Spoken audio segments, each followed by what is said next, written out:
Bueno, seguimos tratando acá en Civilitas TV de pensar un poco Córdoba, de pensar Argentina. Es un nuevo marco, es un nuevo contexto. Y en ese sentido me parece que no nos podemos quedar con viejas consignas, sino que tenemos que ir hacia adelante. Hoy vamos a hablar un poco de ponerles algunos KPIs, como saben decir, en el mundo empresario, a la gestión de gobierno. Vamos a hablar también de pobreza en Córdoba.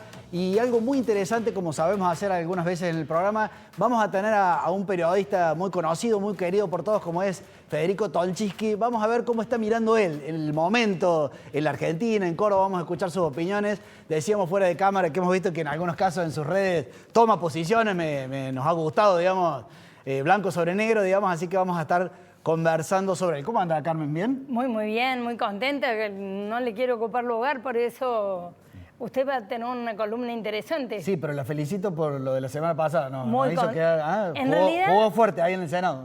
Pero muy apenada porque lo perdimos a García Mansilla, que era una persona digna de estar una buena cantidad de años y ordenar un poco la justicia argentina. Bueno, muy bien. La columna que presentamos hoy antes de nuestro invitado principal es cómo podemos medir si tenemos un buen gobierno o no. Y traemos un poco del mundo privado.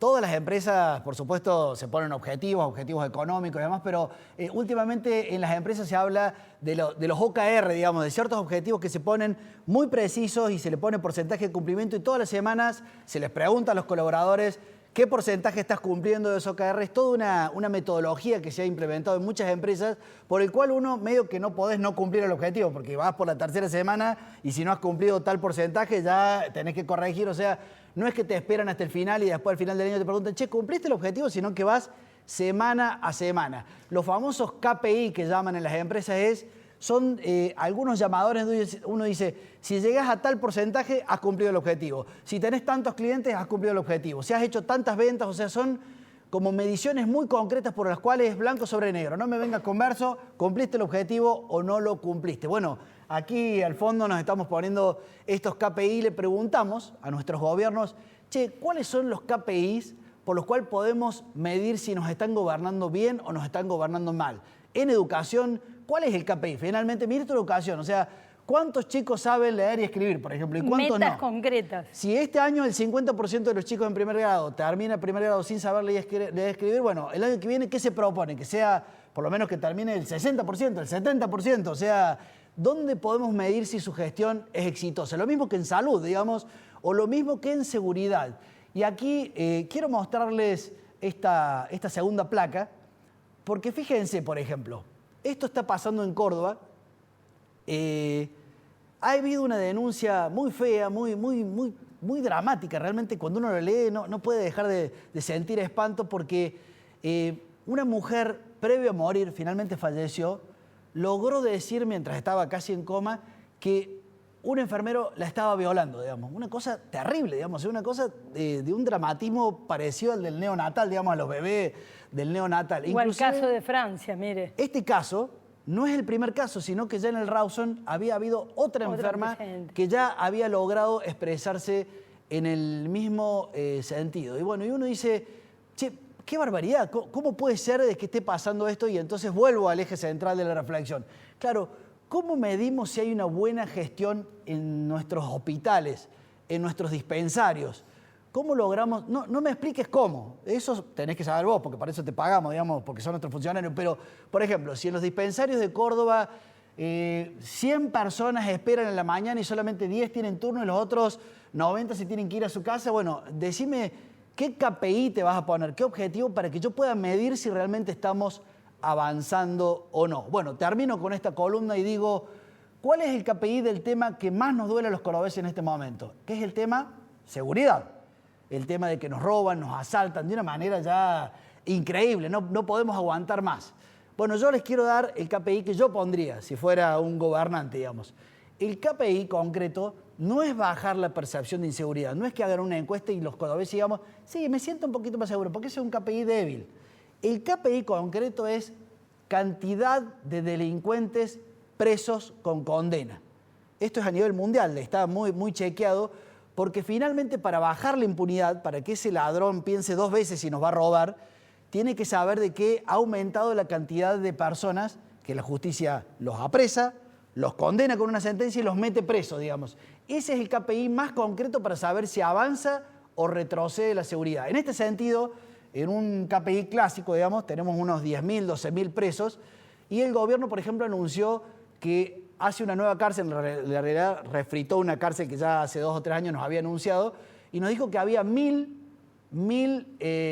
presos nuevos va a tener esa nueva cárcel.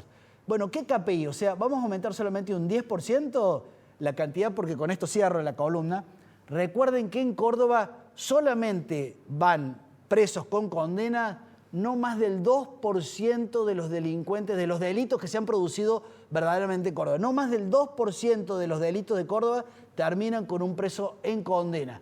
Si solamente vamos a aumentar un 10%, y vamos a tener inseguridad por los siglos de los siglos. O sea, realmente tiene que ser un poco más decisivo, digamos, el KPI que nos pongamos. Les recomiendo entonces que como ciudadanos le exijamos a nuestros gobernantes que nos digan, no cómo, para eso los contratamos, sino el objetivo concreto, el KPI, y los midamos por el KPI como pasa en la vida privada. Carmen. Le puedo agregar una necesidad muy concreta hoy en todos los barrios de Córdoba, debe ser de la provincia.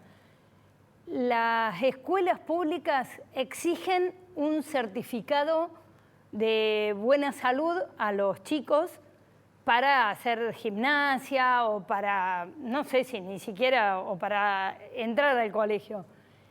Ese certificado no hay quien lo haga. Cuando uno va a los dispensarios, a los centros primarios de salud, apenas hacen un porcentaje mínimo y quedan sin hacer. Por ejemplo, en Argüello hay un barrio que la mayoría son peruanos que contratan privadamente un médico peruano que va a las familias y les hace los certificados. ¿Ese es el camino, me pregunto yo? ¿No podrá ser que si es obligatorio la escuela llame a un profesional y en una semana lo resuelva? ¿O que el dispensario del barrio esté 3 días atendiendo hasta que concrete esa tarea? Bueno, muy bien. Mientras nos ponemos KPIs muy básicos, uno cree que no agarramos a unos tipos con unos envoltorios de marihuana, qué sé yo. En Córdoba, en seguridad, están pasando cosas tremendas, porque finalmente no estamos alejados del mundo, sino que estamos muy cerca. Acá operan mafias, redes de narcotráfico, y para eso quiero que escuchen, varias veces hemos dicho acá, Juan Federico es otro gran periodista de Córdoba, hay que seguirlo, qué buenos informes que presenta en Cadena 3, y le hemos robado un informe porque fíjense lo que se detectó en Córdoba. Esto mientras alguien nos dice, pongámonos contentos, agarramos a un chico en la esquina, en Córdoba pasan cosas como esta, a ver. Australia, Israel y un pequeño pueblo del sudeste cordobés. Es la dramática ruta de la pedofilia en el mundo. Un caso estremecedor que pone en evidencia cómo la tecnología bien utilizada puede llevar 20 años después a cazar un presunto pedófilo que hasta ahora se regodeaba de vivir con total impunidad. Una historia que nació entre los años 2012 y 2014. Fueron 2 mega operativos que ejecutó Interpol. Primero, en el domicilio de un pedófilo en Australia. En su computadora se encontraron cientos de imágenes, de fotografías de abuso sexual infantil. 2 años después, las pistas llevaron a otra vivienda en Israel. Otro pedófilo, otra computadora y más imágenes con el mismo drama, con el mismo horror. En total, miles de fotos que pusieron a los investigadores a hacer un trabajo de hormiga, un trabajo donde reinó la paciencia. Los investigadores tuvieron que observar esas fotos que nadie hubiese querido ver al detalle, con programas informáticos especiales, y fueron advirtiendo cada detalle. Fueron meses de un trabajo silencioso que determinaron que varias de esas niñas hoy viven en Viamonte. Son mujeres que viven en Viamonte, un pueblo de menos de 2.000 habitantes, ubicado a 370 kilómetros de la ciudad de Córdoba.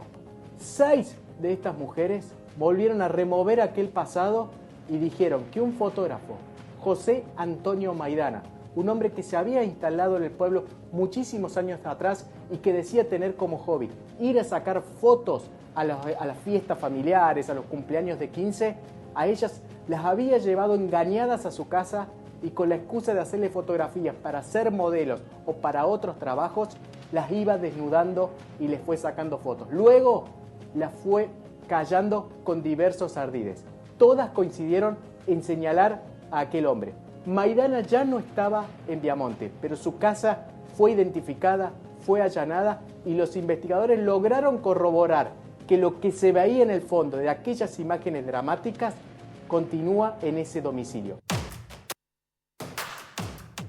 Bueno, muy bien. ¿Vieron lo que está pasando en Córdoba? Guarda con que no nos quedemos cortitos con los KPI. Bueno, Fede, ¿qué tal? ¿Cómo estás? Gracias por estar aquí. Senadora, gracias. Es difícil ser un entrevistador que ahora es entrevistado, digamos, Claro. pero bueno, sí. Yo tengo experiencia entrevistándolos, en el caso tuyo, Carmen, como senadora, hasta Vamos a ver. en varias oportunidades. Vamos a ver cómo te va. Fede, Es muy cómodo esto para mí. nos interesa mucho conocer tu opinión como periodista, como hombre de Córdoba. Comencemos por lo nacional. ¿Cómo estás viendo este nuevo contexto con Milei y la batalla cultural y todo lo que está pasando? Mira, yo comparto en líneas generales la orientación que le está dando a las políticas Milei. Esto decirlo hoy es más fácil que decirlo, haberlo dicho en diciembre del 23 o en enero del 24 o en febrero del 24. Me acuerdo que discutíamos mucho con muchos colegas, con amigos, cuando se empezó a poner de moda el término de si la ven o no la ven. En la idea de que haya un Estado equilibrado, sin déficit, la instaló Milei y eso es algo que es digno de elogio, ¿no? Claro. De apoyo, ese concepto. Sí. Está bien, después podemos discutir un montón sobre la calidad de ese ajuste, la precisión con la que ha ajustado. Las prioridades. Claro. Pero en líneas generales yo comparto esa orientación y creo que la mayoría de la sociedad lo valora. Lo valora positivamente. Pero eso se va... Sí, perdón. Es que le tira la pelota a los privados. Y ahí, ¿cuán listos están los privados para ponerse de pie y hacer todo lo que tenemos que hacer? Bueno, está lleno de interrogantes el futuro y yo también creo que el juego está abierto, ¿no? Cualquier cosa puede pasar, pero en principio, me parece que es una situación saludable la de que la Argentina haya reorientado el rumbo a fines de 2023 en la dirección en la que lo hizo, en la dirección en la que estableció Milei. Después le podemos discutir y criticar y objetar un montón de cuestiones, pero me interesa en lo central... En ese sentido, una subpregunta que nosotros hace tiempo que venimos defendiendo como muy expresamente estas ideas, por lo cual no nos resultaba incómodo defender las ideas o cercanas a Milei, pero en tu caso, que además te moves en el mundo de los medios y demás, para decirte, ¿te hacían bullying, digamos? ¿Tuviste problemas, digamos, por este tema? Digamos que es una posición muy minoritaria, casi solitaria. No es solitaria porque tenemos colegas que también, con los que tenemos afinidad y mirada. Bienvenido al desierto. Pero esto de tener una mirada amigable con el mercado, de creer que el Estado tiene que ser limitado, reducido, concentrado en determinadas áreas, de ver con malos ojos o con una mirada crítica el corte de calle, la protesta, el piquete, otro enorme activo del gobierno de Milei, ¿no? Otro terreno donde se viene destacando positivamente. En Córdoba tenemos los cortes, los pero taxis. tenemos menos, ¿o no? Sí. Corta calle mucha gente, hay muchos actores. Pero todavía no hemos aprendido. Pero esa industria de la pobreza, del piquete, de los planes de trabajo, que acá no tenía la intensidad que en Buenos Aires, eso se ha reducido. Absolutamente. Bien.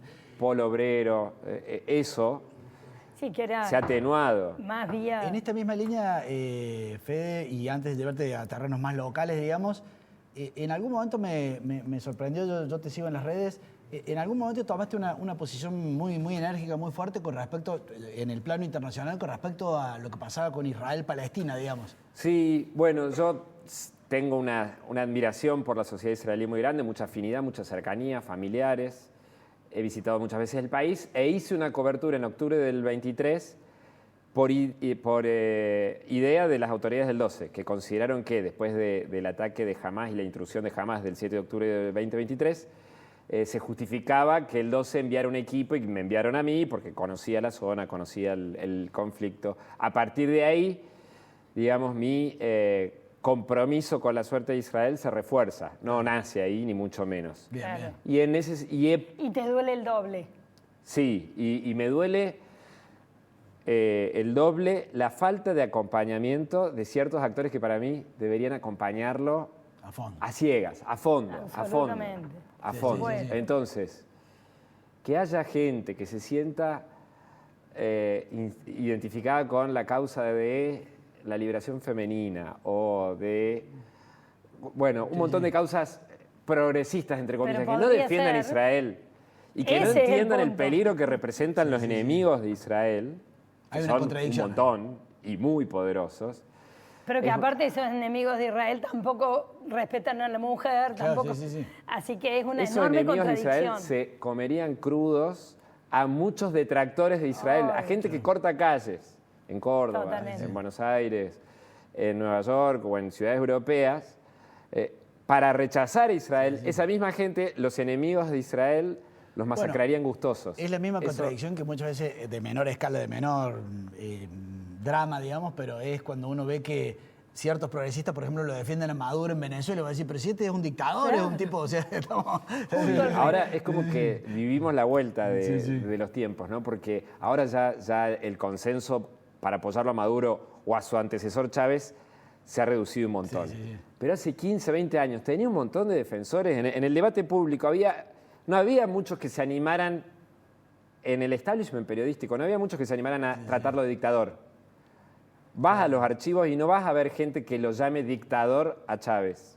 No hay. Y todavía hay A Maduro- países que lo reconocen. Sí, Sí, sí. pero digo, en 2010, 2012, 2014 no se daban cuenta. Claro. Le daban un trato, y a los Castro, le daban un Todavía. trato de respetabilidad, un halo de respetabilidad que no... Te no se hago, poseen. te hago ingresar a lo local, pero por una puerta lateral, porque en lo local, por ejemplo, bueno, por ejemplo, la Universidad Nacional de Córdoba, que es como muy señera acá en Córdoba, todos amamos la Córdoba la docta, y sin embargo, en todos estos temas que hemos tratado, por ejemplo, allí hay mucho caldo de cultivo, hay mucha Sí. distorsión, digamos, mucha distorsión ideológica, digamos. Sí, y mucha gente con miedo, que no se anima a dar la batalla, incluso en la política universitaria, ¿no? En la conducción de la universidad, seguramente por esa cuestión de la lógica de la política universitaria no se animan a confrontar con los autodenominados progresistas. Sí, me parece que ahí está haciendo falta dar mucha batalla cultural. ¿Y ¿Vos Córdoba? sos profesor? No, nunca he ejercido. Deberías. Bueno, Eso sería una pincelada. ¿Y Córdoba cómo la ves? a la provincia de Córdoba, yo, a diferencia de ustedes, tengo una mirada más positiva de la administración provincial, me parece, que la suya. ¿De los recursos humanos? En general, de las administraciones provinciales de los últimos sí, sí. años. Creo que tiene aciertos las administraciones del peronismo cordobés. Sí, sí, sí. Que hay un montón de cosas que se pueden criticar, son muchos, 25 años. Cinco. sí, sí. 25 del 99, 26. Casi 26. Casi. Pero el acierto de no haberlo agrandado demasiado al Estado, en la relación empleado con la planta, empleados públicos, sector privado público, la relación es buena, es favorable en Córdoba. Que el gasto esté concentrado en infraestructura, en rutas, eso es algo Sí, sí, sí. valorable. Después, bueno, en seguridad, que recién ustedes hablaban, es un tema Sí, sí, que mata al que todo. no le acierta mucho. Bueno, le han acertado ahora en Rosario, pero Sí, sí, sí. con una concentración de recursos descomunal.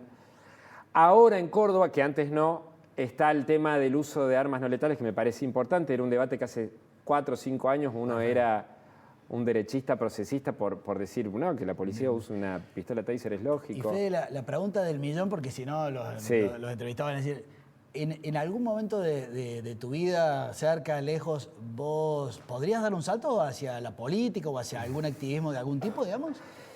No, no quiero quedar preso del Sí, sí, archivo. sí, sí, no sí. me veo con la capacidad suficiente. Me apasionan los debates. Sí, sí. Pero no me veo preparado ni psíquica ni Porque serías un gran candidato, digamos, sos una persona conocida, tenés Una la edad cara, justa, digamos. Sí, sí, sí. la verba. Sí, sí, me sí. hacen dar vergüenza. Sí, sí, sí. Mira, ¿Alguien te lo ha planteado en algún momento? me han hecho invitaciones. Sí. Sí, me han hecho invitaciones seductoras. Ah, bien. O sea, vos. fíjate Sí. que lo pensé. Lo pensé, lo charlé con colegas, lo charlé con jefes. Claro. Los jefes me dijeron, pero mira que esto no hay, Claro, no hay sí, retorno. claro. Si te vas para allá, No volvés. después Es no para volvés. siempre. Y no me animé a dar el salto. Está bien. ¿Qué es eso? No lo descarto, pero tampoco es algo que me desvele. Si con esto cerramos, si te parece, si tuvieras que darle... nosotros, aunque sabemos que tal vez no nos están viendo jóvenes, pero el programa Sí. siempre trata de dedicarle mucho a que los jóvenes despierten, se participen, se involucren. Si tuvieras que darle un mensaje a un joven cordobés, medio que te escuchara, digamos, y te dijera, a ver qué dice Fede, ¿qué le dirías? Con esto Qué cerramos. difícil. Un mensaje, un único mensaje que busquen la mayor cantidad de fuentes posibles, que nunca se queden con una versión de nada. Muy bueno. Excelente, muy bueno, Muy bueno. Fede. Gracias por haber estado con nosotros. ¿eh? Gracias a ustedes y perdón No, si... no, perdón por tan espectacular. poco. Muy interesante. Bueno, y Lo acá... único que quede que si esto es tu trampolín, Sí. Conversa avísanos. con nosotros. Avísanos. Los voy a Sí, considerar sí. como mentores. Claro. mentores. Bueno, muy bien. El propio Federico de la producción ha tomado uno de sus videos de redes donde habla sobre el tema de pobreza y con eso vamos a presentar una última columna de Carmen que quiere hablar sobre pobreza en Córdoba. Gracias, Federico. Gracias, chicos.